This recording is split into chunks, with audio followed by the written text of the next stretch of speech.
Hello and welcome back to RP-0 America. Here we are on the way to Mars. So let us see. So this is a craft I launched. It's pretty hefty if you think about it. I've got quite a bit of mass being thrown at Mars, over 2 tons. Some of this is, unfortunately, that if you look back at the videos from this original launch, some of this mass is. We had many issues, so unfortunately I did cheat this craft a bit onto its current course. However, the rest of it will all be original and interesting. So we've got the craft on the way to Mars, and it's now entered Mars' sphere of influence, and it currently will approach at a closest point of 110 kilometers. And I don't have, we're basically using this mission to get a feel for how thick is the Martian atmosphere. Right? We can use it for aerobraking, so in practice, let's say. So there's 3 things that could happen. We could just fly by, so this literal blue arc would actually occur. So we would be slung from our current trajectory by the mass of Mars. So we would end up on this kind of darker orange path, I believe. We'd be kind of, or maybe not, no, onto the lighter one, sorry, I think. By the mass of Mars, we'd be kind of swung out of the plane, which makes sense from what happens, because if we imagine what happens, what's going on before we enter and how we exit, so we're being flung way up north, so this speed was being changed into speed up. I guess orientation is crazy in space, but I'm thinking of it as north, we're being flung up, and so that will result with us leaving the plane of Mars with a trajectory up with relation to the path of Mars. So, fair enough. So I was just thinking I might want to do some play with stock KSP on my own time to figure out, as I'm terrible at using planets to cause flybys of other planets, as an example. Like, I was able to at one point set up the flyby, the Voyager, the Grand Tour, just because Jupiter's huge and it's pretty easy if you get to that right time window to fly by Jupiter in such a way that it slings you, closer to Saturn and onto other planets when they're aligned properly. Beyond that, I'd love to use Earth and Mars and Venus to work with each other to do more complex missions with less fuel. All right, so we're approaching Mars. So we are 2 days from closest approach. So I'm going to do a burn. I'm going to use some of the fuel that still remains in this. So let me just make sure that I've got, here we go, good. I do have the fuel locked in those upper stages because I don't want it to burn that fuel during these corrections. So I'm just going to point at that. Oh, it looks like it's actually, I'm relatively close to it. That's handy. And these are pretty weak thrusters, even though they're visually strong and they look cool. So they are weak thrusters. Also, they only thrust in one direction, so you've only got little single thrusters down there that will push forward. So if I say go past a point, I can't reverse thrust. Say these thrusters are symmetric, they could push me forward and backwards, but the ones on this craft are not. It's kind of change orientation and forward thrust. So anyway, I don't have any engines on, right? So I'm pretty sure I can do this. Yep, and it will thrust. That will basically act as the engine. All right, so let me just remove this because that was just a guideline to get things to the right spot. Ooh, and fair enough. I am already, oh, what? Weird, oh, there we go. Okay, it must have been little corrections that were causing it to increase in altitude. All right. So I want to bring it down. All right, so thinking about what? So one option is that it will cause a flyby like this. Another is that we will get aero capture. So aero capture is the atmosphere slowing you down enough, bleeding off of enough of your velocity that you end up in an orbit where, so one point would still be down here in the atmosphere, and the other point would be actually in Mars orbit. So that would mean the atmosphere doing the work that I'm going to show in this burn here. So that would require, there we go, at least a number of hundred, maybe 800 or so. Let's see, a bit more than, at least 810 or more meters per second of delta V. So that's how much it would have to slow us down. So by skimming at some point in the atmosphere, it would bleed off at least that much of our speed, and then say, once we kind of pass back out of Mars's atmosphere, you could do a tiny correction burn to bring your periapsis up out of Mars's atmosphere. So that would be one thing we could do. Another, so those are the flyby. There's an aero capture, which we will definitely want to use on future missions, and might happen on this one for all we know. And then the last one is that you bleed off so much speed that you go beyond just capturing, but you actually end up landing on Mars. Now, I've kind of got this craft, it would be useful for any of those things to happen. We'll get a little bit of science back if we do a Mars flyby. If we do an aero capture, that'd be great, because then I could kind of think of this as a communications dish, so that as a communications link for any future missions that come down to Mars, so that, say, a smaller craft coming would not need more intensive communications hardware on it to relay a signal back to Earth. So this would be a relay for future things, basically the first communication satellite in orbit of Mars for assisting with future missions.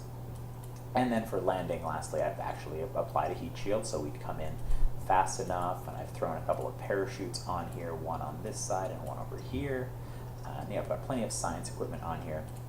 So really, we're prepared. I've kind of designed this craft specifically to be useful in any of those situations, because I genuinely do not know exactly what will happen when I set it for a certain altitude. So let's think about Earth. So we know Mars's atmosphere is much thinner than Earth's atmosphere. So if we want to deorbit for Earth, let's say doing a flyby of the moon and then coming back, so you come back at about 11 kilometers per second or so. And so we tend to want to hit the atmosphere at about 60 kilometers. So since Mars's atmosphere is way thinner, so 60 kilometers probably wouldn't bring us down. Okay, so that's kind of the high side, like it wouldn't bring us to a landing. That's definitely somewhere inside the atmosphere of Mars. See if I, let's see if I select Mars, come on, sorry, computer's being a little glitchy, I'm not sure why. Maybe I'm just running low on RAM.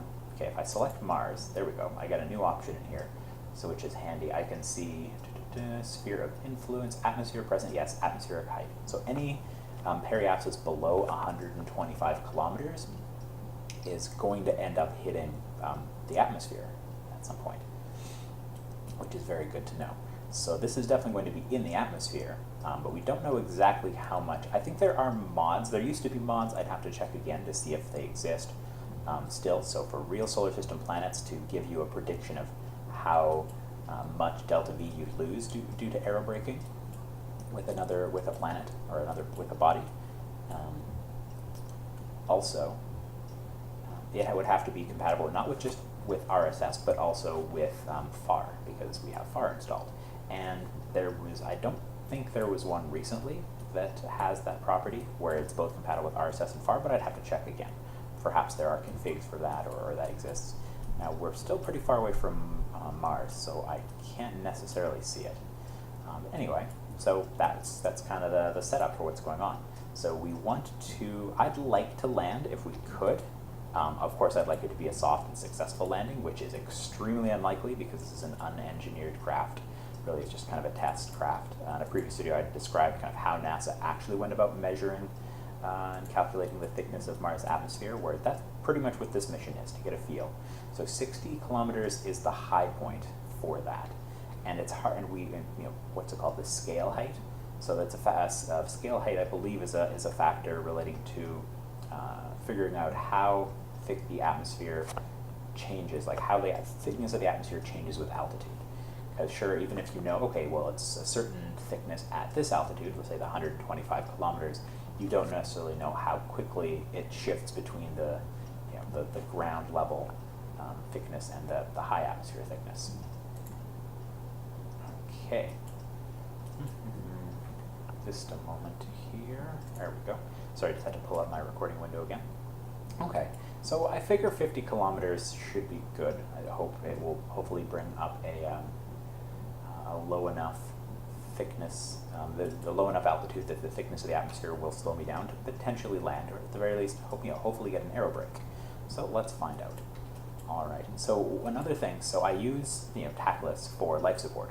And what TACLIS will do is, let's say you put a craft with a crew into orbit of Earth, like right after you put it into orbit of Earth, it has 14 days of life support supplies. So if I go do something else for 7 days and come back, TACLIS will note, okay, you were away from this craft for 7 days. This is how much the consumption of the crew members will be, times how many crew members you have, and then it will take down the consumed food, electricity, etc., by the crew and whatever they're outputting, like carbon dioxide. So it'll calculate for the crew and for TACLIS modules. So that doesn't happen for electricity. So with in this case, if you look at the electricity here, so every second we're burning half an EC. So it took hundreds of days to get here, right? I think this may be fully accurate. So it'll take almost 400 days to travel to Mars, because it was not an ideal trajectory or an ideal launch window. So this battery would have expired at this point, but because the electricity for avionics doesn't use something like tactless, where it drains electricity when you're away from it, the result you get is that you still have electric charge when you go. So if I travel for 200 days, it doesn't take 200 days of electricity away. So in practice, I kind of cheated that. I kind of knew that that was the way this was done. So if you're curious of why the electricity doesn't go away, or why you can't carry out certain historical missions, or you could do ahistorical missions like I'm doing here with relative ease, you wouldn't actually want to send an Aegina with how much electricity the avionics would take to Mars, because of the reason I just stated. The avionics in this Aegina take too much electricity. So in practice, I will hold on to it just for a little bit so you can kind of illustrate that. I have set the battery on this, so this contains electric charge that we'll want to land, and so probably does this. I haven't locked this here, I probably should. So I also have to be careful, because in 1.1 and beyond, if this craft ends up with no electricity that it can draw on, with no electricity, it also can't lock and unlock batteries, right? So if this is expired, I don't have the electricity I would need to unlock these batteries. So I have to be careful to not consume all of this electricity while, say in time warp. All right. So lots of things to take care of. This is my first encounter with Mars's atmosphere of this career. In practice, in my entire play of Kerbal Space Program, Real Solar System, I have never actually landed something like from actual in career mode on Mars. Never, not even the smallest thing, because I usually I plan and build big, which is problematic. But I've learned a lot of lessons in this. Just sometimes I'll learn a bit and then I'll forget it, because it's quite a while between times that I take the real challenge of trying to land something on Mars. Usually something that would be man-rated, like 40 or 50 tons on Mars. All right, so hopefully we don't just bump into the atmosphere. No, it looks like we're actually coming in pretty close, but you can see that in just a day or two, most of the electricity in this was consumed, right? So let me see if I can find Mars now, because we are approaching. We're 16 hours away from the atmosphere. So I am, oh, there we go, all right. Another thing, I'm still waiting for mods to align, but unfortunately, mods never align. So I have, I believe, a scatterer profile for Mars, and I don't know right now if I have one that was user created, or if I just basically took the one from RVE, or if I'm just used the one that was for Duna and changed its name to this. So I apologize for not giving credit to exactly where they got this from, because I've just been copying it forward many versions of KSP. But at some point I'd love to do a video, once mods kind of sync up or align, which probably just requires KSP not to do any updates for a while, which who knows if that will happen or not. Sorry, how are we for electric charge? So that I can kind of do a guide to show, here's how to get an install that I currently have. And I kind of tried to do that once or twice for specific aspects, but of course mods evolve, the game evolves underneath, and most people kind of want a guide or want to use the most recent version of things. And I just don't have the time or interest to make a guide every time a mod updates, even just visual mods, say, just a guide of how to make KSP with RSS the most pretty. And RSS will update, or RVE would update, or Scatter will update, right?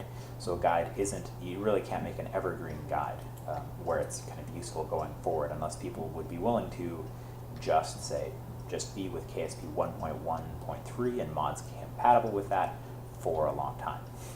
So in working with mods with KSP now, I understand why Android is so complicated and confusing. All right. So let's unlock these batteries now, and I'm going to dump this. In practice, after, if you were trying to kind of be more realistic in sending a mission like this towards Mars, you would, after leaving, doing your final kind of trans-Mars injection, which is really what you'd finally use this for, you'd or you'd burn enough of the fuel to throw you towards Mars or wherever you're going, you would dump this stage as well as the avionics. So you'd have less energy consumption, and therefore whatever batteries or radiothermal generator or solar panels you brought along would be enough to manage the little avionics that you brought. And so if this craft, let's say, had just this core, which is kind of the interplanetary probe courtesy of Schnab's, the solar panels would be enough to keep it going for this whole mission, I believe.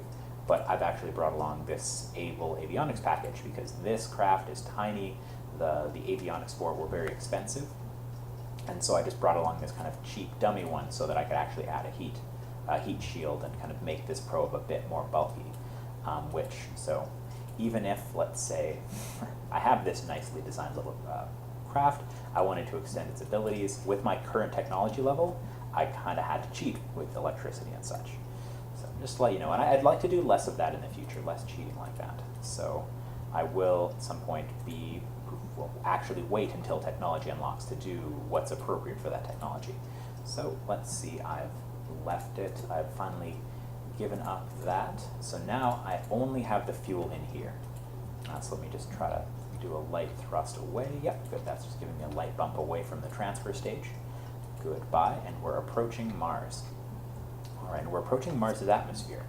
So let's see how this goes. Now I did do a couple of quick tests of this, but I've kind of left myself a day or two past when I did that, so I wouldn't just follow the same path, because in part, like for instance, I wanted to make sure everything worked, which of course it didn't. Like just the basics, like the visual of this, I didn't actually have a scatterer profile on hand for Mars, so it didn't look as nice. Okay, so I want to kind of point the craft right. So that's why I'm setting this maneuver node up. I don't actually plan to burn this fuel. I'm actually just setting up my craft for Mars interface. Well, not currently setting it up, because with persistent rotation, we're not going to stay precisely pointed for enough time for that. So just basically getting the craft, giving us a target, even though we're not going to try to target it right now. Although it would be nice if we did pass through that target every once in a while, even if we don't try to stay precisely targeted at it. Okay. Come on, so I wanted to click on this path here, but it's not letting me for some reason. Maybe because it's two craft now. Still being able to click on that is sometimes a pain, because I want to just kind of warp closer to the planet without just running through the atmosphere, basically. So we are still losing a little bit of charge. I think that's because I don't have, well, because I have the larger avionics, then I can supply with solar panels. Yeah, rotating so fast it kind of looks like a superposition of itself. That's pretty cool. So yeah, I've got this really nice profile, scatterer profile of Mars. I mean, I could show off the values for it if that's meaningful to you or not. You can kind of copy that if you'd like. But ultimately, I won't share it until I figure out where I got it from and kind of, again, the mods align. I think we're still on waiting for Pingo Pete to release an updated version of RVE. And I've just been too busy to kind of organize an RSS version of RVE. Although a lot of people contribute, like Nathan Kell has done a ton of work, Thason has done a ton of work to make nice profiles and configs that they've shared from time to time with our other RSS users. We don't have an official repository for that information, and we probably should at some point. Oh God, sorry for that. Let's just go to free camera. So I think it currently looks amazing. It might be just a little too hazy, just a little too thick, but regardless of reality, I think it's gorgeous. And the blue is, from some pictures we've looked up, it does seem to be accurate that scattered light generates blue light, or light that appears blue to our eyes. All right, anyway, so we're approaching. So clearly we don't want to point towards this blue line, so I guess I've got that backwards. I think that's because the orientation of the craft, like say which direction the craft is thinking of as up versus where the heat shield actually is. So all right, I guess I'm going to want to point the opposite of whatever that blue is.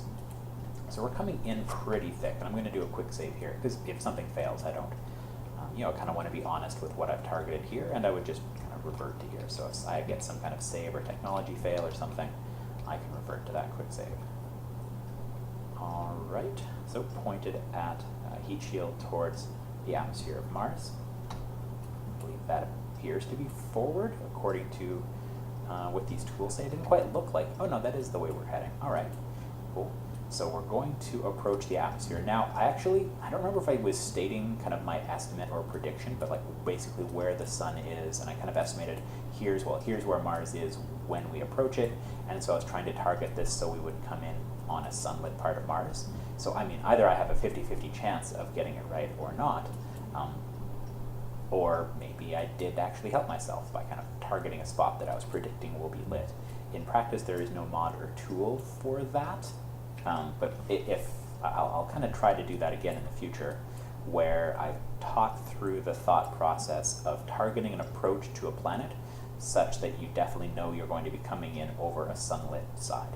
I mean, ideally, we would have tools so that we could target not just the sunlit side of the planet, but also like a specific spot, right? Which means we'd have to exercise precise control of when we would be at closest approach, like within an orbit or a day of the planet, because we wanted, if I wanted to target here, I actually probably could have targeted here if we had just, say, 50 or 100 days earlier, slowed ourselves down just slightly so that this had time to rotate over. And of course it acts in cycles, right?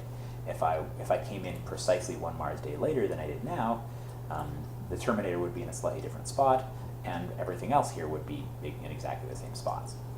Well, it's a very complicated problem that'd be really cool to see solved for missions in KSP RSS. So you could create kind of historical level precision missions, just like KSP to Mars was working on and is working on, and Go for Launch is doing. Like, there's a lot of really cool projects currently in the works where you don't just perform awesome things in KSP, you don't just perform awesome things in RSS or RP-0 like I'm trying to do here, but you call your shots. Like, we are planning a mission to get to this precise orbit and this precise inclination, and then you see them carry it through, like in Go for Launch, which is super amazing. So it'd be cool to do a similar thing myself, or for other people to do that as well, where you say, we're going to land on Acidicia planatia, or something like that, or Schiaparelli crater, and then actually plan out the mission and show the way they would guarantee that they're going to land in that region. It'd be cool to be able to do that precisely, because in practice, for like a kind of a parallel human-rated Mars mission I'm playing with, where you use ISRU fuels, I want to land in this kind of basin in the southern part of Mars where the atmosphere is thickest, because I'm using aerobraking for that. So something I realized during my testing, and actually might end up helping me out, because it did in my testing, is that I did my best to design this craft symmetrically, and I also wanted, I'll pull these up so I can kind of note them down, or other people can note them down as well. Come on. Okay, cool. We've hit the atmosphere, so science. Hooray for science. My parachutes, come on. Why are you not letting me click on you parachutes? Why are you not letting me click? But anyway, so I set up my parachutes because I don't want the parachutes to give me a perfect and happy soft landing every time, because I feel that's unrealistic.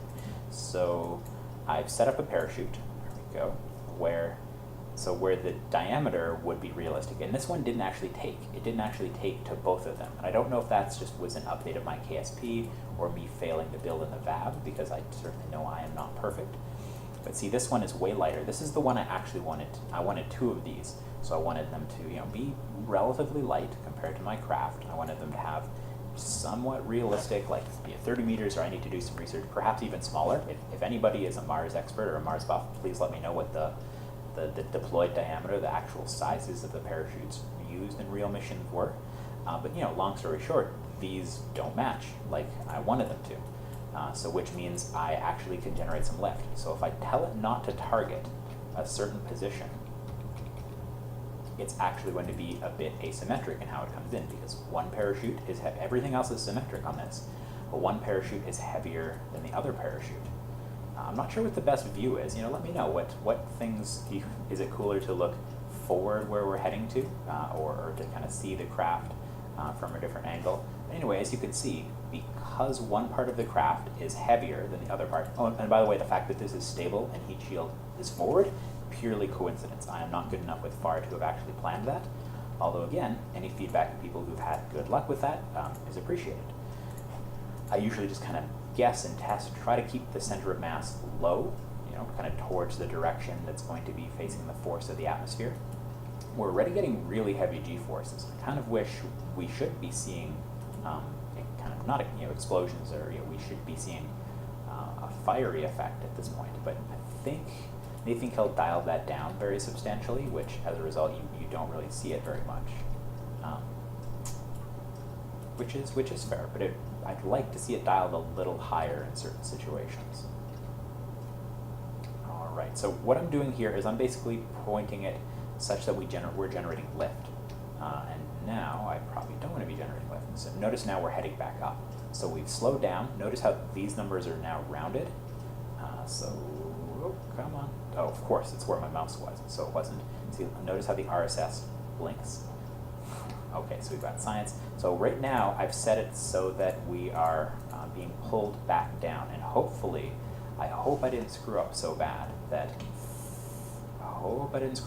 I do want to head down. I want to try to land. I want to make an attempted landing. So if you have an asymmetric lander like I have now, but that's also stable, you can point the craft so that the heat shield right now, when it's pointed up like this, it's generating a downforce. So here, let me let you see it from here. So you see we've already done aero capture, which is awesome. So it means if I wanted to actually aero capture, I would want to be at a higher altitude than I just did. I would want to graze the atmosphere higher up, through a thinner part of it. So it looks like we are coming back down. So at some point it won't necessarily matter what we're trying to do here. We're going to bleed off enough speed that this orbit will actually bring us back down to the surface. But so far so good. It's been really awesome. We have not really bled off an appreciable amount of the ablator, which is unfortunate. Kind of like a bit of that to bleed away, but fair enough. It just might not be. Obviously, the ablator and everything we've done is tuned for Earth, not for Mars. And we've even got some RVE clouds here. I think Nathan Kell set those up. I'm not sure if they're in the most recent RVE GitHub repository. I'd have to check that. Of course, I just haven't done a rebuild. I haven't had the time to do a rebuild of my install recently. It's been a very busy summer for me, unfortunately. But it looks like, so notice how the vertical speed is actually coming down. Excellent. So we're now heading down. So periapsis, because our vertical speed is negative, periapsis is below us. So in practice, there isn't a specific spot I'd like to land. So if there was, this would be a lot different, and I would be being a lot more precise. Right now, I'm just kind of hoping for not a crash landing, and that's about it. Right now, actually skimming through the atmosphere, kind of as I am, is pretty awesome and ideal, because this is the first time I've been in Mars atmosphere. So in practice, I'm skimming over a ton of biomes. So you can notice it's also becoming less stable both as we slow down and when we're experiencing fewer g-forces. So oh, something's overheating. Not sure why the Able avionics package would be overheating, but fair enough. That's a bit worrying. I don't want it to actually overheat before we're slowed down enough and down into the atmosphere. See, that didn't happen during my test at all. I bit into the atmosphere pretty hard that time. And I thought I was doomed, but then I found that I have an asymmetric craft, which in this case was quite handy. Okay, so right now, am I generating? No, good, I'm generating downforce, but I'm doing that because of this temperature, because it seems to be getting warmer and warmer. And anyway, because the video is kind of approaching 30 minutes, I'm just going to do a quick cut here. So thanks for watching. This has been the Mars craft, my first Mars probe in the Mars atmosphere. We've gathered a ton of science, which I would also admit is unrealistic. I'd rather have a satellite. I think it's more realistic to have a communication satellite in Mars orbit before you try to bring something down and transmit science back to Earth. Anyway, I'm just going to do a break here and resume this in the next video. So thanks for watching. RP-0 America, approaching Mars.